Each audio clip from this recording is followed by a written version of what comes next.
Open 3ds Max if you don't already have it open.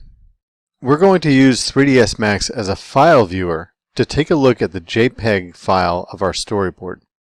We're going to use an option from the Utilities tab of the ribbon. Go ahead and click on Utilities, then click on Asset Browser. The Asset Browser allows you to look for 3ds Max and image files in a more visual way. When the browser opens, you will see a notice. That's a basic copyright notice. Click OK to close the pop-up.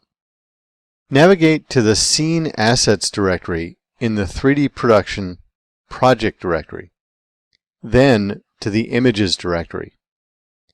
In the Images directory, you'll see a file called storyboard_panel1.jpg. Double-click on that file to load the image. Your view may not look exactly like mine, and we may have to navigate around a little bit in order to see everything. Just let me resize the viewer a bit. There we go. What we're looking at now is storyboard number 1.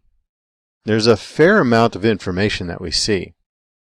It's a long shot of an exterior scene.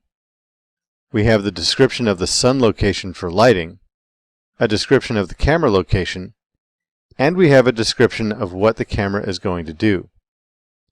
In this case, it's going to start from one viewpoint and end up at street level looking down the street.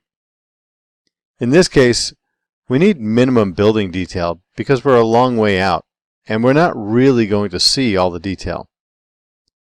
Why do we want to have minimum scene detail? For one reason: render time. Remember, the less detail, the faster the render time. And since we have no need for high-resolution models, since we're not getting very close, there's no need to put them in.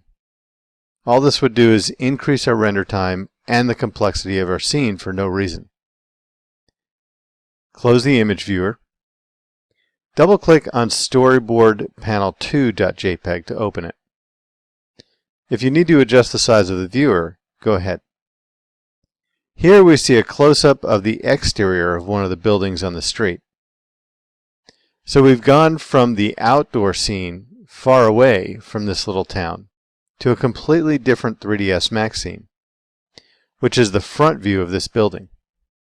Again, we're maintaining flexibility and we're optimizing our workflow in creating our scenes because we don't have to have any extra detail in the close-up scene that we don't see. We don't need other buildings or streets, not even the landscape.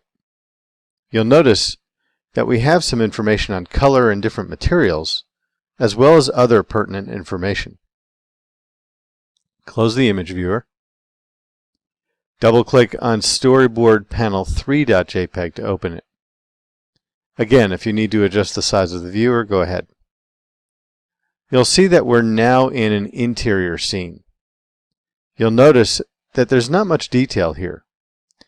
We're just going to have the camera in this scene to give us an establishing shot of the interior space and what it looks like. An establishing shot gives the viewer an overview of where they are.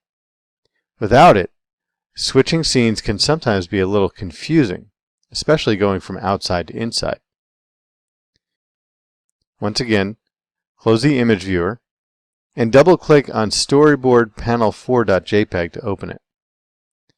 Adjust the size of the viewer if you need to. In this panel, we have a different interior scene. A similar room, but the lighting is a little different, and there are some different details.